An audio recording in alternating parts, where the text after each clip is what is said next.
Halo, 3.11.2025. Veľmi špeciálny deň, dnes som veľmi šťastná, pretože na mojom kanáli je 1000 odberateľov. Juhu! Takže ďakujem vám všetkým, že ma sledujete a naozaj dnes by som vám chcela dať len jeden odkaz. Takže začneme tak trošku zoširša. Pred niekoľkými rokmi, keď som si zakladala YouTube kanál, som vôbec nevedela, kam ma to dovedie. Vôbec nikto mi to neodporúčal, vôbec nikto ako keby ani to nebral vážne nikdy, že robím videá. Vlastne ten dôvod, prečo som si založila YouTube kanál, bol, že som v tom čase riešila zuby. A mnohí túto storku poznáte. Proste ja som mala abnormálny strach zo zubárov. Proste taký, že som nemohla ani len pomyslieť, že by som sa tam vôbec vybrala. Bol to taký blok, ktorý bol spojený vlastne s návštevou zubára z detstva. Áno?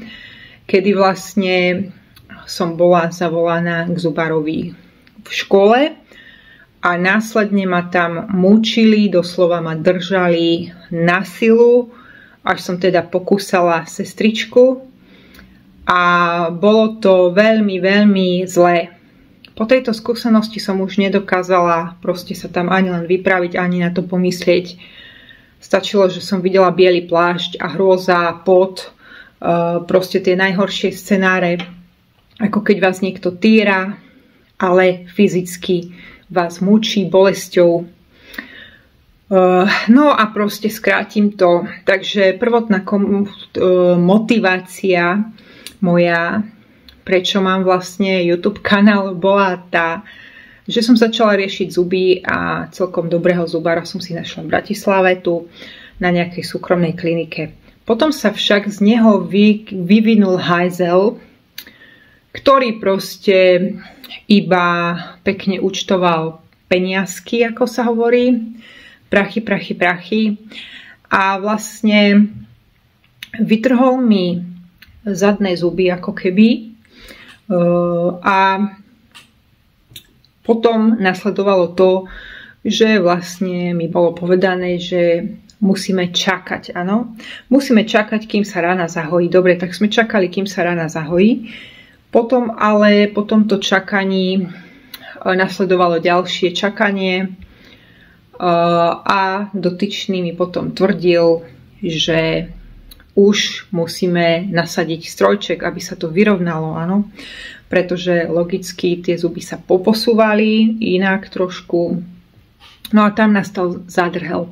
Takže nikto v Bratislave mi nevedel urobiť 3 implantáty, ktoré som tak strašne potrebovala. Pretože každý mi tvrdil, že to sa musí vyrovnávať, to musí byť symetrické. Tak. Takže okrem toho mi vlastne dali korunku do zubov, ktorá nebola korunkou, čo som sa dozvedela v Maďarsku vlastne. Takže vlastne celé to bolo tak, že Maďari mi dali doklad o tom, že to nie je korunka, za ktorú som ja samozrejme v Bratislave zaplatila, bolo to myslím, že 600 eur v tom čase. A pamätám si, že som to musela zaplatiť ešte skôr, ako som to mala v ústach. Proste to sú tie súkromné kliniky. Po týchto skúsenostiach som samozrejme skúsila aj Prahu, skúsila som odporúčanie proste na takú diagnostiku strojčeka. Tam mi povedali, že vôbec mi to neodporúčajú, že proste ten môj predkus vždy bude predkusom a aj keď sa to trošku zrovná, že si to mám nechať. Ukazovali mi fotky, ako budem vyzerať, keby som si napríklad dala zoperovať čelusť. A že proste to nemám robiť. Takže tam ma to vyfackalo a potom som začala cez YouTube kanál vysielať celú túto moju story. Ani neviem, kedy to bolo. Bolo to prvé video, ktoré ja som urobila cez telefón. Proste tuto som si sadla niekde v skrini. V tom čase som vôbec nemala poňatia, ako vlastne to celé funguje na YouTube. Len som chcela vlastne odkomunikovať, že takáto zrada tu je, čo všetko robia zubári, takže keď sa prehrabete v mojich videách, v mojich zoznamoch je tam kolónka zuby a tam proste nájdete v tom čase, to boli naozaj pravdy, ktoré si dovolím povedať, že mnohým ľuďom aj pomohli, že čo sa všetko deje vlastne v tom zubárskom priemysle. Toto bol môj začiatok YouTube kanála. Vôbec som nemala zámer vysielať nejaké historky zo života. V tom čase som vôbec ešte nerobila ani poradenstvo, ani astrológiu, som vôbec nevedela, čo to astrológia je. Vedela som, že moje slnko je v Škorpiónovi, to bolo všetko, čo som ja vedela z astrológie, ale vôbec som nevedela, že existuje taký ten kruh a celá tá veda. Toto som ja vôbec netušila. To sa potom vlastne udialo až v koronavírusovej, kedy som sa začala zaoberať astrológiou a mnohými náukami, ktoré v podstate mi úplne zmenili život. A dá sa povedať, že aj Palimu zmenili život. Nám obidvom zmenili život. Svojím spôsobom nám ho zlepšili. Ale v prvotnom okamihu som vôbec nevedela, kam ma to zavedie. Dnes by som vám toto chcela iba povedať preto, aby ste sa nikdy nevzdávali svojich nejakých snov, vízií a keď máte nejakú pohnútku ísť nejakým smerom, tak to urobte. Vôbec sa nepýtajte nikoho, s nikým to nekonzultujte. Prečo? Pretože každý má inú cestu. Môže to byť, dajme tomu, vaša najlepšia kamarátka, ale možno ona má inú cestu ako vy. Môže to byť rodič, ktorý má inú cestu ako vy. Môže to byť kolegyňa, kolega, proste ktokoľvek, kto to zle vyhodnotí a povie vám, že to sa mi nezdá celkom a to by si musela, hen toto, tamto.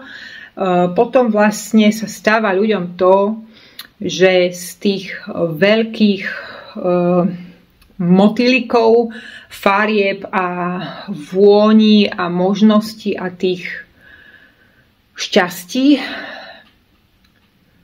od šťastia. Aké je množné číslo slova šťastie? Asi neexistuje, čo? Tie šťastia. Od tých šťastí, znie to zvláštne, ale možno sa mýlim. Proste z týchto šťastných chvíľ, farebných, voňavých, vám ostane len prázdna, vyblednutá fotka. Prečo? Pretože ľudia majú iné cesty a my sa častokrát žiaľ nevieme navzájom pochopiť. Nevieme sa pochopiť, čo kto potrebuje, pretože na to by sme museli byť samozrejme v tom inom tele. A to my ľudia nie sme schopní. Tohto nie sme schopní. Takže áno, je to tak. Prosto bolo veľa kríz na tejto ceste samozrejme. Ja som začala prvú knihu robiť Egyptian Sinuhe. Na tu sa tam vzniesli strašne negatívne komentáre zo začiatku, že môj hlas je škrekavý, hentaký, mekavý, nedá sa to počúvať. Proste niektorí ľudia sa naozaj necítia. Ja im dám zadarmo nejakú knihu, ktorú by si inak kúpili za 10 alebo 20 eur. A oni ešte napíšu na túto moju prácu, ktorú ja robím mesiace, že nedá sa to počúvať. No tak to vypni a nepočúvaj to. A nezasieraj niekomu priestor a svet. Proste je to tak.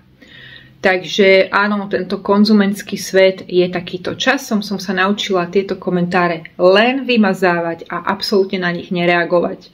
Je to to najlepšie, čo môžu tvorcovia urobiť, čo môžu celkovo aj ľudia urobiť, keď sa zapoja do nejakej diskusie a niekto ich tam atakuje. Vymaž to, nereaguj to, nereaguj na to, každý má inú cestu a sú to len reťazové reakcie, ktoré sú takými slučkami v podstate. Takže potom sa tam nabaľuje iba zbytočne negatívna energia a nemá to zmysel. Takže samozrejme áno, bolo veľa kríz a nie vždy sa mi chcelo aj natočiť sa a nie vždy sa mi chcelo aj načítavať rôzne knihy. Mám tu koniec koncov teraz pootvárané 3 knihy. Ide Tairaga, tá je veľmi dobrá. V tej asi budem teraz pokračovať, aby sa nestratilo to kontinuum, pretože tam sú veľmi dobré veci. Je to náročná kniha, ale myslím, že stojí za to. Potom je tam hypersenzitivita, tá je celkom pozeraná. A končí nám Esther Hicks. Tá je pomerne skoro celá nahratá. Vidíte to? Už mi chýba len... chýba mi asi pár kapitol. Takže Esther Hicks možno, že ukončím. Tieto knihy by som všetky chcela do januára skončiť, áno. Vrátane aj členskej knihy Kabala a snívanie, to je niečo, čo mňa osobne veľmi naplňa. A prosto tak. Týmto chcem povedať, že nedajte sa odradiť a choďte za tým, čo chcete. Pretože naozaj vidím dnes, 3. novembra 2025, tú moju dlhú cestu a nakoniec, aj keď tie videá niektoré mali málo pozretí, tak vždycky som si hovorila, pozri sa, dáva ti to niečo, dáva ti to niečo. Tak to rob ďalej. A vždycky to vychádzalo z toho, že som išla podľa seba. Ja som nikdy nekopírovala, nikdy som sa až tak neporovnávala, a len proste som išla to, čo mňa baví. Takže vlastne časom sa pripojili ľudia, ktorí áno, sú svojím spôsobom tiež hypersenzitívni a pre ktorých možno to moje spájanie astrológia týchto príbehov a týchto kníh, samozrejme aj tarotov, je svojím spôsobom zaujímavé. Takže to tajomstvo nie je vôbec v kopírovaní. A samozrejme, trvalo to strašne dlho. Možno niekomu to bude trvať krátšie. Ale ja to takto mám proste, že sa musím k tomu dopracovať vlastnou prácou. A poviem vám ešte to, že nie je lepší pocit, ako keď vidíte nejaký výsledok a viete, že nikto vám to nevybavil, že ste si to ani nekúpili, ani ste neurobili skrátku. Proste to sú dlhé roky práce. Takže je to pocit, ktorý sa nedá kúpiť. Ja si myslím, že preto sú aj ľudia v dnešnej dobe veľmi psychicky niektorí zle na tom, častokrát mladí ľudia, pretože im chýba takáto vášeň, niečo, čo by ich tak strhávalo ako keby z tej postele ráno, že idem to urobiť a teším sa na to, pretože naozaj, ja si pamätám, keď som robila knihu Elizabeth Haich Zasvetenie, ja som vždycky ráno vstala a som si hovorila, dnes budem robiť novú časť, zase dám toto, potom dám toto a ja som sa fakt na to tešila. Čokoľvek budete robiť, musí to vychádzať z toho, že pôjdete podľa seba. Takže prosto áno, aj v tom transurfingu od Vadima Zelanda, ktorý mám tiež na svojom kanáli, veľa som sa tam naučila, tak aj tam sa píše, že prosto nekopíruj, pretože kopírovanie je skaza, ale nasleduj iba ten hlas duše a choď tú svoju cestu. Preto ľuďom nefungujú ani tie hojnosti a ľudia proste chcú nasledovať niekoho recept, áno, ako vizualizovať, ako zbohatnúť. Ale stále to hovorím, každý má iný kód. A proste, keď si zoberieme dom financií v astrológii, jak som zatiahla, počúvať, dom financií v astrologický dom, druhý dom, tak každý tam má iné planéty a každý tam má iné pnutia nejaké. A hovoríte si možno, že život nie je spravodlivý, že niektorí to majú ľahšie a dosahujú to ľahšie, ale verte tomu, že vy to všetko nevidíte, čo ten človek urobil preto. Dajme tomu, OK, niekto možno urobil menej videí ako ja a dosiahol tých 1000 odberateľov, ale jednoducho každý má inú cestu. A poviem vám ešte takú vec, že na mojej ceste som stretla niekoľkých ľudí, ktorí robili niečo podobné ako ja. Veľmi som sa s nimi porovnávala, veľmi. V tom čase sa im darilo a zažívali vzostup, áno. Mali vlastne, všetci to boli traja ľudia, ktorí mali svoje YouTube kanály a zažívali vzostup. Ja som mala nejakých 37 odberateľov, oni už mali 200, áno. Mali menej videí ako ja, pretože sa venovali možno iným témam, alebo skrátka išli viac na čísla, chceli vyskúmať, že čo ľudí baví a tak ďalej, a potom išli vlastne na toto. Čo sa ale stalo potom je, a to som si pozerala až teraz, že vlastne po tomto vzostupe nasledoval pád a títo ľudia vlastne v jednom okamihu prestali tvoriť. Áno? Čiže oni mali rýchly vzostup, ale potom to urobilo pretože ja neviem, či vyčerpali témy, alebo že či možno niektorí boli takí perfekcionisti, že potrebovali to mať perfektné, vyčačkané. A ja sa snažím veci zjednodušovať, takže ja som išla vždycky tou cestou takou tej jednoduchosti. Proste žiadne mikrofóny a proste žiadne montovania a žiadne špeciálne kamery. Proste ja som išla vždycky tou cestou jednoduchosti. Našla som si sama pre seba proste to, čo mne vyhovuje, a to samozrejme až časom. Ale čo chcem povedať to, že ja som sa v tom čase strašne porovnávala a hovorila som si, že no do keľu, že im to tak krásne ide a ja proste nič, ale zase prišla tá otázka, no baví ťa to? Áno, baví ťa to. Máš z toho niečo, obohacuje ťa to jednoznačne? Áno, tešila som sa na tie knihy. Čiže musí vás to baviť, musí to byť niečo o vás, musí to vyvierať proste z hĺbky. A časom samozrejme treba odhodiť masky a to je dosť náročné, pretože na jednej strane sa človek bojí cenzúry a niekedy proste sa samocenzuruje, niekedy aj niečo vystrihnem. Ale zase priznám sa, že áno, dávam si na určité veci pozor, samozrejme ako každý iný človek, ktorý tvorí videá. Takže sa snažím vyhýbať menám konkrétnym a tak ďalej a tak ďalej. Častokrát iba niečo naznačujem a tak ďalej a tak ďalej. Čiže áno. Na druhej strane som si všimla, že keď som prudko úprimná, ako napríklad v poslednom videu neurob takéto chyby, tak ľudia sa v tom nájdu a veľa ľudí mi písalo, že ďakujem za úprimnosť, ďakujem. Pretože aj takýto obsah musí mať miesto v tom priestore. Pretože ja som roky vlastne tvrdila, že OK, vzťahy sú dôležité a proste milujme, odpúšťajme a tak ďalej.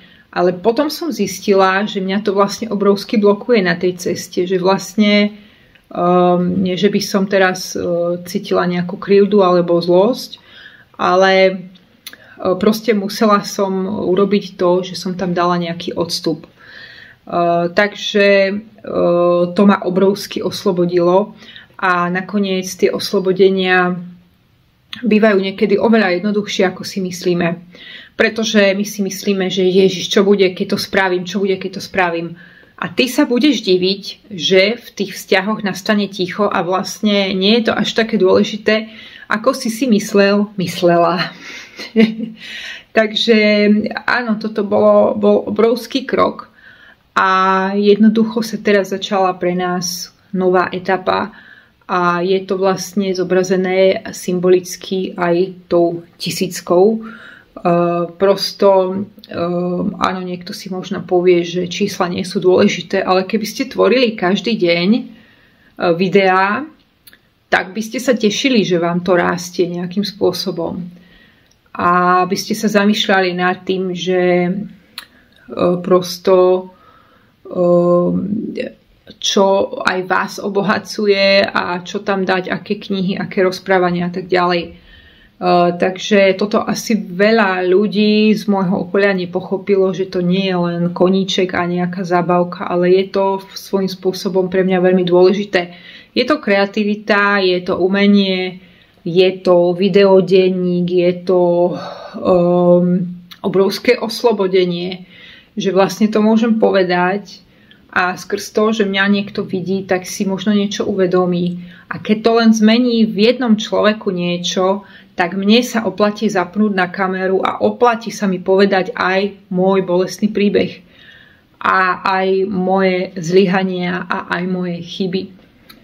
Takže v tomto videu by som vám chcela len povedať, že proste robte veci, ktoré vás bavia a nekonzultujte to s inými ľuďmi. Častokrát tí iní ľudia možno nebudú vám ani fandiť, ale ani nebudú z toho happy, proste bude to také čajové a budú to považovať za nejakú zábavku. Ale choďte podľa seba. Proste áno, mne sa tiež nie vždycky chcelo natáčať tieto knihy a proste koľkokrát som tu proste strávila ešte editovaním do druhej úplne v únave, potom som to dospávala druhý deň. Ale s tým sa ráta proste. Je to proste vášeň, uniká vám čas pri tom a ja som sa v tom našla. V tom čase som ešte nevedela, aká tá cesta samozrejme bude, takže som začala s zubami, tou mojou skúsenosťou, potom do toho pribudli nejaké príbehy, knihy a časom vlastne som tam začala dávať aj astrológiu, pretože som sa začala vzdelávať v tom čase západnej tropickej astrológii. No a potom prišla čínska astrológia, numerológia, čínska metafyzika, úplne hlbšie veci, ktoré mňa dosť preformatovali. Samozrejme ten tarot, to je taká celoživotná moja cesta. To veľa ľudí nechápe a veľa ľudí to považuje iba za také kartičky. Ale v tarote je celý vesmír. Naozaj sú tam skoro všetky životné situácie, ktoré môžu existovať a funguje to na základe zákona príťažlivosti. Takže niektorí ľudia hovoria, toto nie je veštenie, ale čo to znamená veštenie? Ja si myslím, že to veštenie nie je správne slovo, pretože ten tarot ti len ukazuje zrkadlenie energií, nič viac, v akom si stave, na čo myslíš, kde si aktuálne teraz.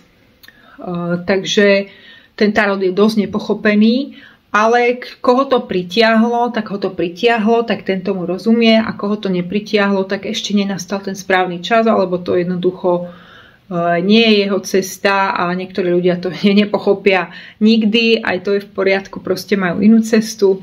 Ale pre mňa osobne je to niečo veľmi dôležité, pretože aj ja, keď som v krízach, tak vždycky si vyberiem karty a urobím ten rozklad a častokrát je to tak presné, teda ono je to vždy presné, ale častokrát normálne vyroním aj slzu, jak proste dôjdem k nejakému dôležitému aha momentu, ktorý niečo vo mne zmení, len jednou kartou, jedným nejakým príbehom, ktorý je v tej karte.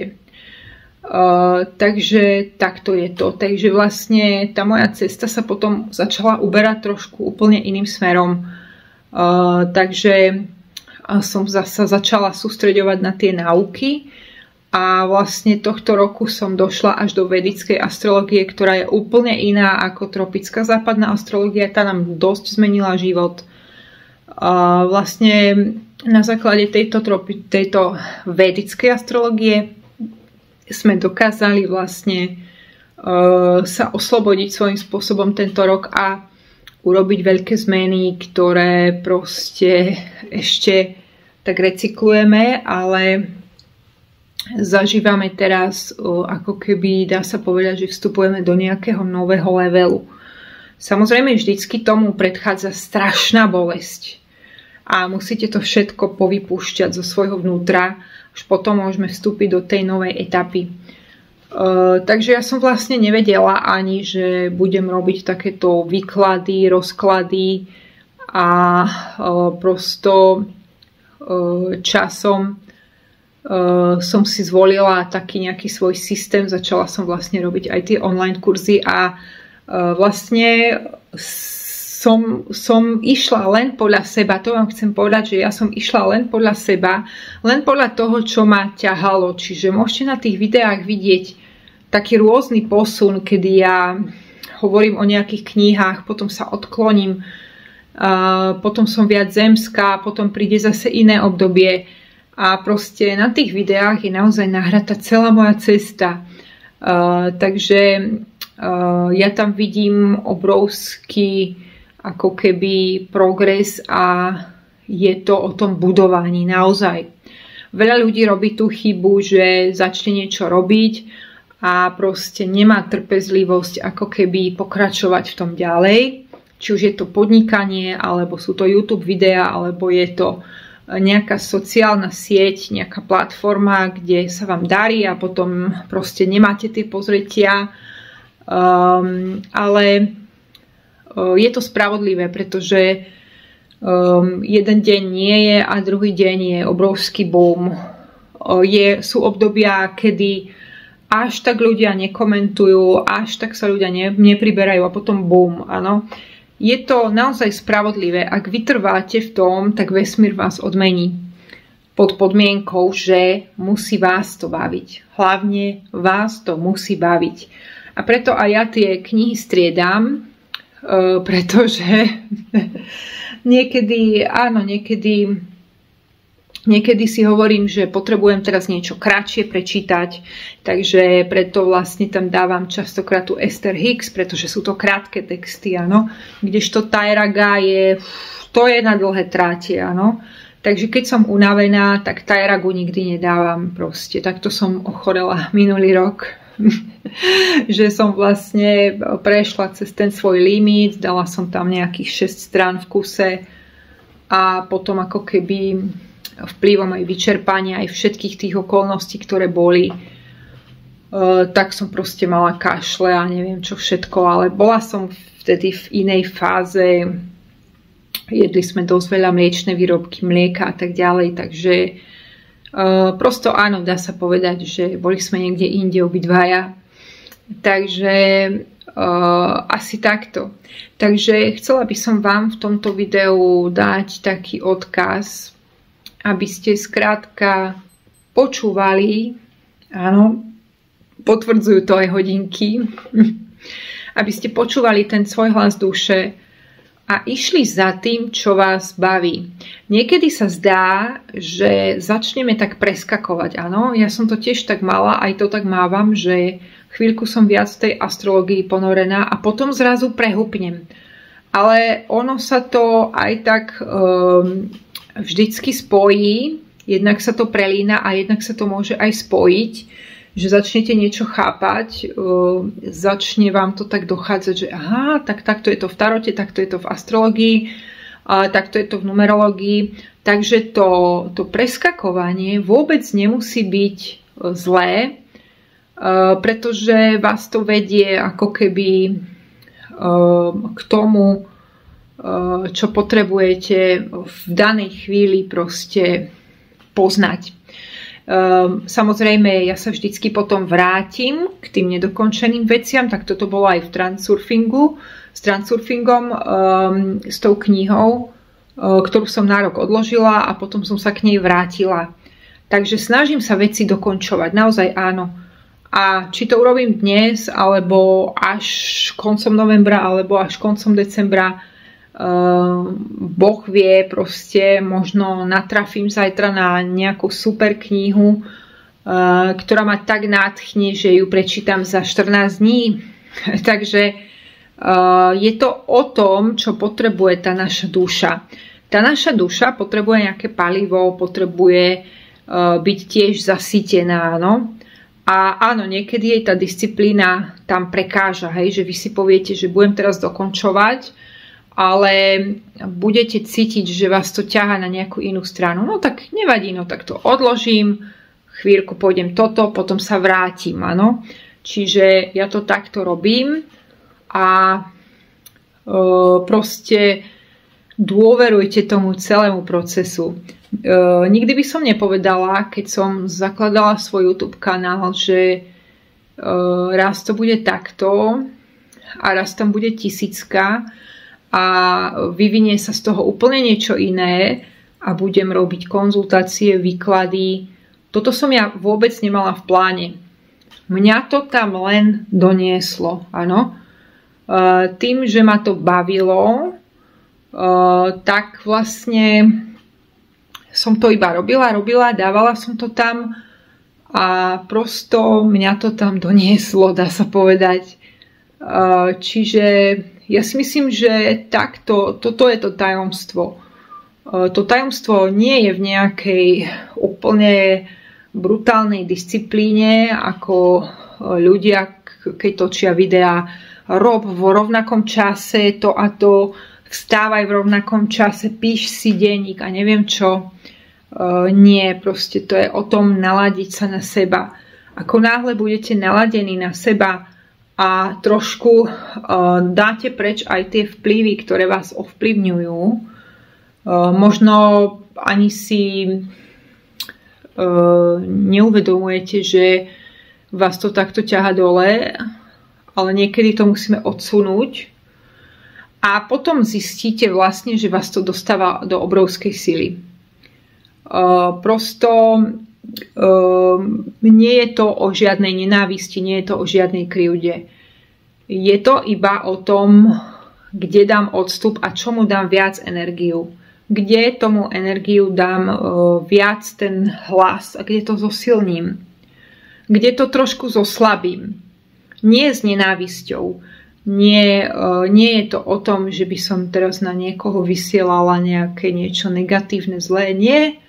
Proste každý má svoj príbeh, každý má svoju cestu, ale nemusíme sa zväzovať a nemusíme proste to takto ponímať, nemusíme sa držať krvopotne, áno. Proste dávajme si tú slobodu. Takže toto je tiež veľmi dôležité. Takže asi takto. Takže ja som vlastne nevedela, že kam ma to donesie a ona tá cesta vlastne pokračuje, pretože my robíme vlastne aj hudbu a vlastne videli ste na tom kanáli, že teraz máme nové tie zbierky klavírne, ktoré si môžete zakúpiť a takisto si ich môžete zakúpiť aj s nahrávkou. A proste veľa vecí je teraz ako keby rozrobených. Je tam aj tá moja členská zóna, v ktorej aktuálne sú dve časti, ako pracovať s očami pre ľudí, ktorí si chcú zlepšiť oči.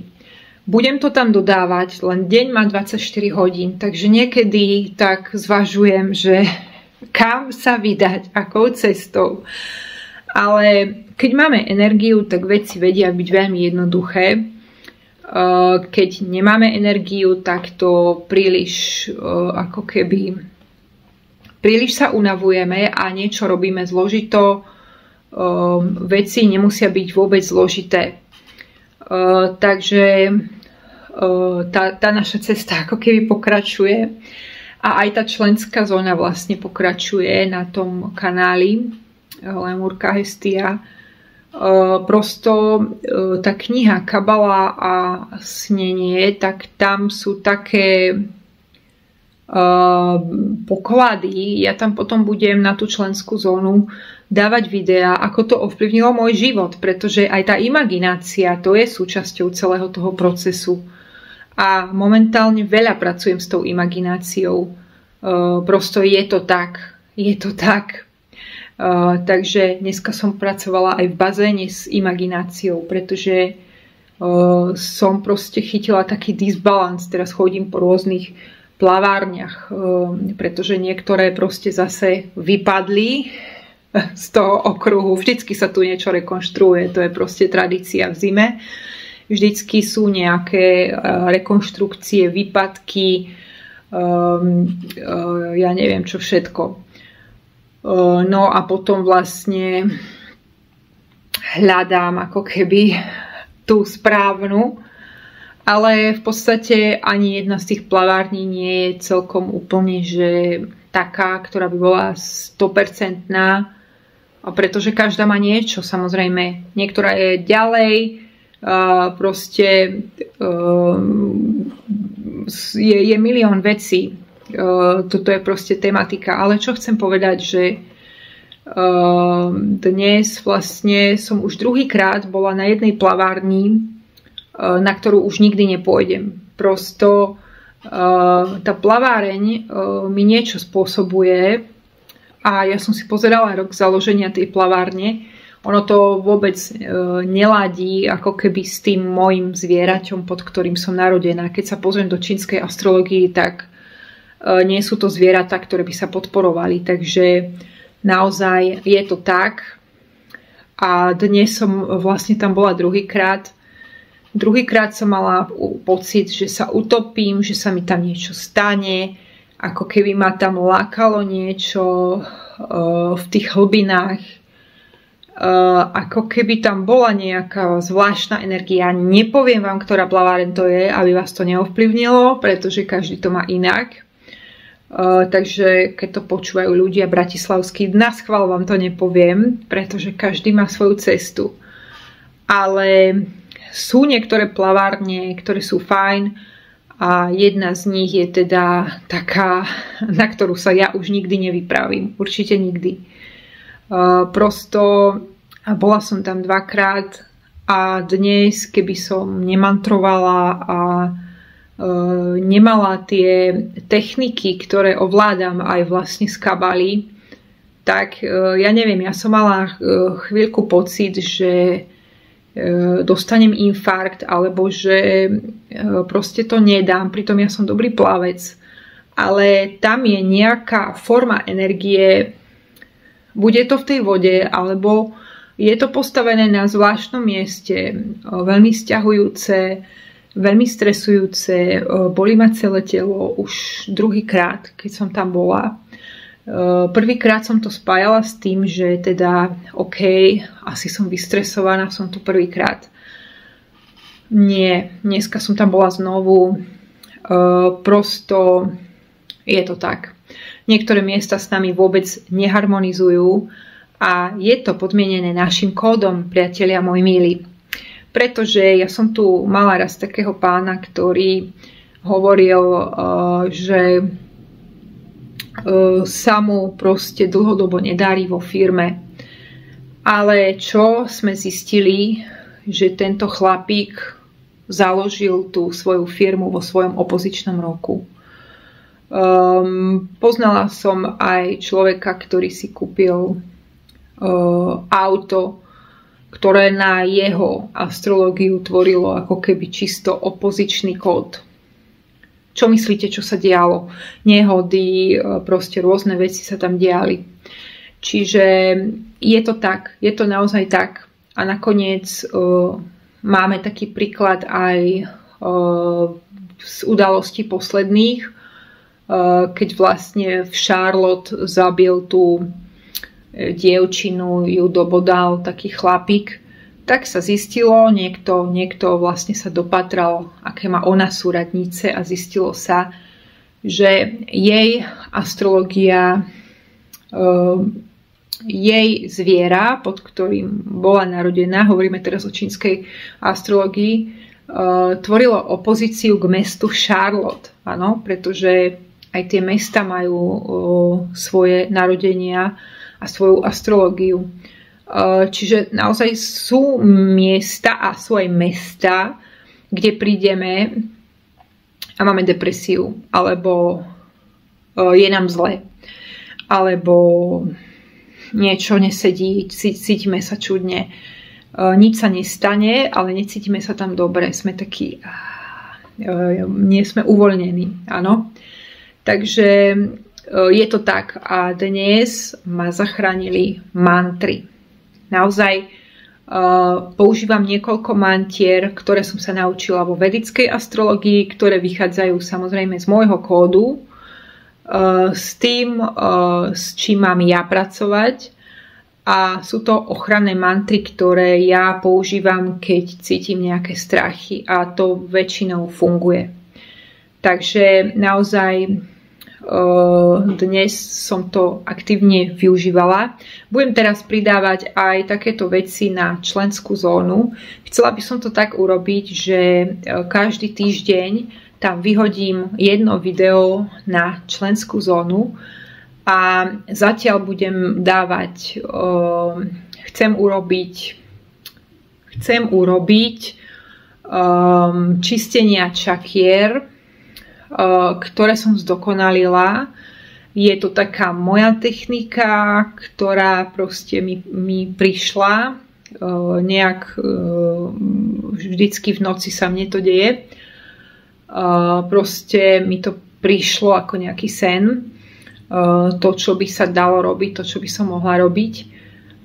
A budem pokračovať samozrejme s videami, ktoré budú o očiach, áno. Takže skutočne proste aj v tomto cítim progres a chcem vlastne to dávať ďalej. Ale chcem to dávať ďalej v rámci aj takej bezpečnosti, pretože niektoré tie témy sú tak hlboké a tak kontroverzné, že ja si myslím, že by boli proste vypnuté z toho priestoru a by boli scenzurované. A takto vlastne v tej členskej zóne ako keby sú tam, ale vlastne nie sú tam pre všetkých, čo je vlastne v poriadku. Pretože niektorí nevedomí ľudia by niektoré tie témy, tie techniky mohli aj zneužiť. A ja si myslím, že preto je v poriadku, ak niektoré tie videá sú zavreté a budú zavreté. Mám tu ďalšiu knihu, veľmi pozitívnu, o tajných technikách, čo sa týka Egypta. Proste mám to v pláne všetko dávať tam. Takže je toho teraz strašne veľa, musím si to utriediť a bude to rozhodne zaujímavá cesta. Takže tak, pretože aj v starom Egypte vlastne to nebolo tak, že niektoré veci nebolo to tak, že by všetky veci boli pre všetkých. Jednoducho tí ľudia vedeli, že ktorí ľudia sú na to zrelí a ktorí nie. A ja to teraz takto hodnotím, že to bola dobrá stratégia, pretože keď takto chodí medzi ľudí, tak niekedy sa nestačím diviť a fakt si idem oči vyočiť a uši vyušiť. Že ako vlastne ľudia rozmýšľajú a čoho sú schopní sa dopustiť nevedome. Takže je to takto v poriadku. Vnímam to, že áno, že je to takto v poriadku, ako to je. Takže nedajte si zobrať to, čo chcete. Naozaj zalovte teraz v pamäti, že čo by vás bavilo, kam chcete sústrediť svoju energiu. Kde ide pozornosť, tam ide energia a tam to narastá, áno. Takže čo to presne je, a ja neviem, niekto by chcel mať napríklad kaviareň alebo chcel by vyskúšať niečo predávať, choďte do toho. Je to vždy lepšie, keď to vyskúšate, ako keď budete len o tom snívať. Prosto otvorte tú hlavu, to vedomie a začnite si hovoriť, že je to všetko možné, ale robte aj potrebné kroky. To znamená, vzdelávajte sa, investujte do seba v rámci vzdelávania. Proste nečakajte na nikoho, pretože život vám ide. A veľakrát fakt stretávam ľudí, ktorí by, ja neviem, chceli niečo vybudovať, ale potom si povedia, že vedia, neviem vôbec ako na to, no tak sa zaujímaj o to, tak sa proste nauč sa niečo nové, spýtaj sa niekoho, kto už takouto cestou prešiel. My sa môžeme inšpirovať, môžeme proste nabrať niekde iskru, ale treba proste ísť do toho činu. Takže teším sa dnes. Toto je taký môj darček v podstate k narodeninám. Ja narodeniny neoslavujem. Ľudia, ktorí ma poznajú, to vedia, že narodeniny a meniny a Vianoce, toto ja považujem za absolútny matrix, ktorý je totálne naformatovaný. Je to totálne predpripravené a stočí sa to ako na kolovrátku, áno. Takže necítim tam nejakú slobodu a okrem toho je to vždycky tak, že pokiaľ tam je nejaká výčitka vlastne, tak by to nemalo vyzerať, áno. Čiže veľa ľudí cez Vianoce zažíva práve túto výčitku a skrz túto výčitku možno ľudia robia aj veci, ktoré nechcú robiť. Takže áno, žij a nechaj žiť. Niekto to miluje, OK, urob si to tak, jak chceš, ale nenúď druhého, aby to robil tak, ako ty. Takže narodeniny sú takéto, ale je to taká symbolika pre mňa, že vlastne sa dostávame do nejakej novej etapy a tá deviatka pre nás určite bola dôležitá. Už ten deviatkový rok pomaly doznieva končí. Vnímam to tak, že november, december už bude len taký ukončovací, že už tie hlavné lekcie ako keby sa udiali a tie hlavné bolesti sa udiali. Už to bude teraz len tak doznievať. V každom prípade som veľmi hrdá na to, že vlastne ten kanál Lemurka Hestia ide ďalej a proste dnes odovzdávam vám toto posolstvo. Choďte ďalej, robte tie veci, skúšajte ich a je vždycky lepšie vyskúšať, ako iba o veciach snívať. Možno zistíte, že to nie je až také strašné, ako ste si mysleli.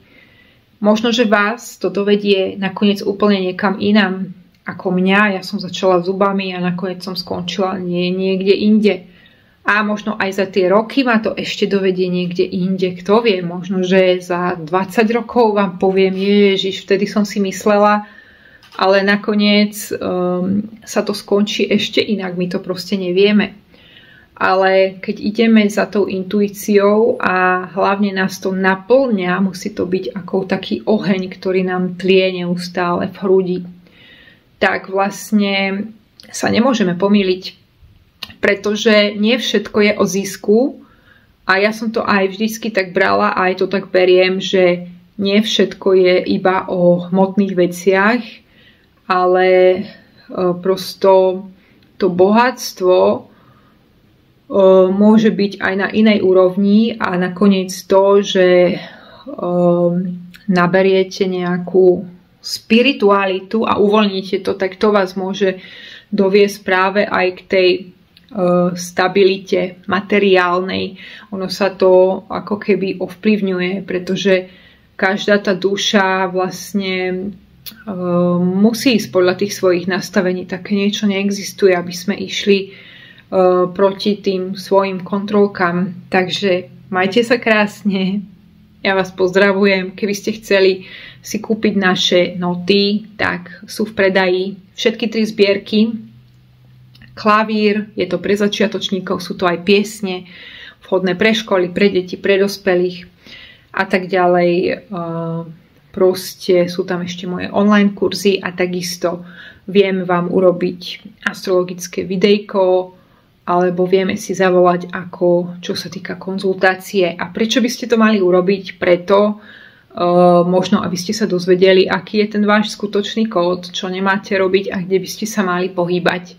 Pretože všetko vychádza vlastne z toho nášho vnútra, z toho nášho kódu. Takže zmeníš seba, pochopíš seba, zmeníš ako keby seba, zmeníš ako keby ten vonkajšok, tú realitu. Bye. Takže odosielam vám pozdravy a srdcia srdcové.